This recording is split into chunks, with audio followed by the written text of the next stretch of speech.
Imagine a scenario. It is Friday afternoon. You are exhausted. Your battery is at 1%. You have been dreaming about going home, ordering pizza, and not speaking to a single human being for 12 hours. Then, your phone buzzes, or a colleague walks up to your desk, or a friend asks for a small favor that you know will take 3 hours. Every fiber of your being screams no. Your brain is shouting, reject this. Your body is physically tensing up. But then, your mouth opens, and like a reflex you have no control over, you hear yourself say, sure. No problem. I can do that. The moment you walk away, you feel it. That sinking feeling in your stomach, the instant regret, the resentment bubbling up, not just at them for asking, but at yourself for caving. Again, if this sounds like you, society probably calls you nice. They call you reliable, selfless, or a team player. But psychology has a different term for this behavior. And it is not kindness. It is a trauma response disguised as politeness.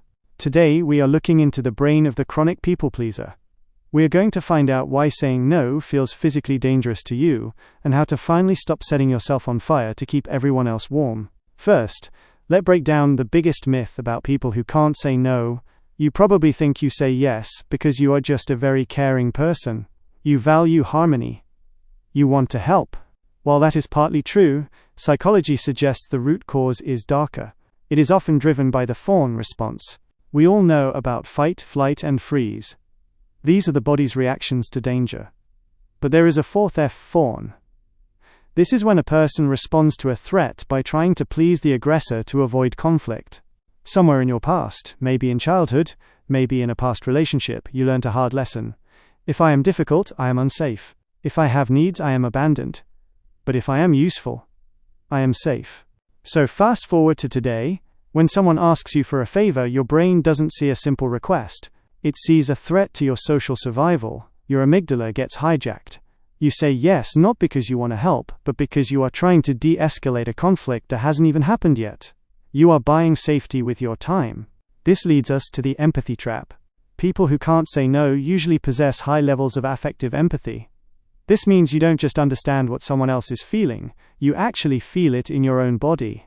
When you see disappointment on someone's face because you might say no, you experience that disappointment as your own physical pain. So you say yes to make their disappointment go away, just so you can stop feeling it.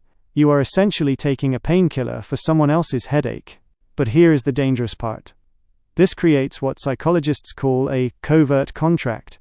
Unconsciously, the people pleaser thinks, if I say yes to everything you want, you will never be mad at me, and you will love me.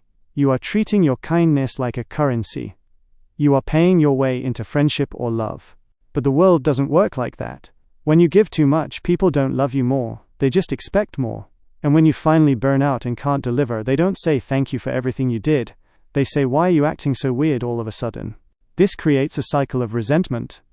You start to hate the people you are helping. You feel used. You feel like a doormat. But remember, a doormat is a lifeless object.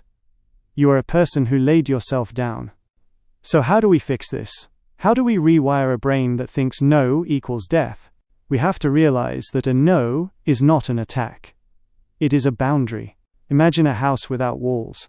If a house has no walls, anyone can walk in. The wind, the rain, the stray animals. If you have no boundaries, you have no self. You are just a public space for other people to occupy. Saying no is simply the act of building a wall and putting a door in it. It allows you to decide who comes in and when. The psychology of a healthy no relies on one simple truth. Your yes is meaningless if you do not have the ability to say no. Think about it. If you say yes to everything, your yes has no value. It's just a reflex.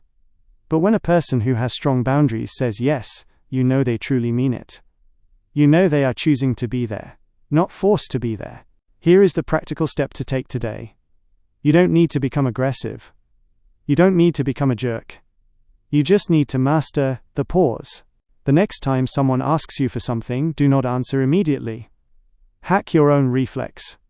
Say this phrase, let me check my schedule and get back to you. That is it. You aren't saying no. You are buying time. You are allowing your logical brain to catch up with your emotional brain. In that pause, ask yourself, If nobody would be mad at me for refusing this, would I still do it?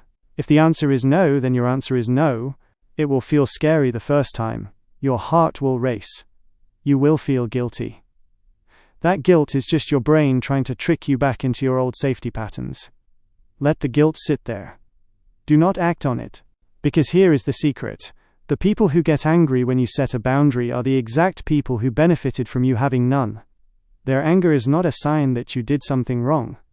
It is a sign that you are finally doing something right. Your time is not a public resource. Your energy is not free for the taking. By saying no to the things that drain you, you are finally saying yes to the only person you are guaranteed to spend the rest of your life with, yourself. If this resonated with you, and you want to learn how to build a stronger mind, hit that subscribe button. We are building a community of people who are learning to put themselves first without apology.